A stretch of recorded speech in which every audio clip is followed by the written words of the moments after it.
Friends, ఈరోజు అనుకోకుండా madam నుంచి షూట్ చేశాను. అన్ఎక్స్పెక్టెడ్గా చూశాను.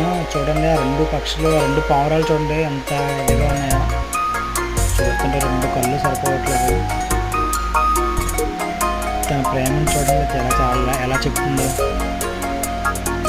నిజంగా ఇలాంటివి చూడడానికి చాలా అదృష్టం ఉండాలి.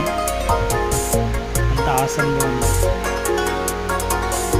ఇలాంటివి చూడాలంటే చాలా అదృష్టం ఉండాలి. చూడండి ఫ్రెండ్స్, ఆ రెండు అంత రొమాంటిక్గా ఉన్నాయో.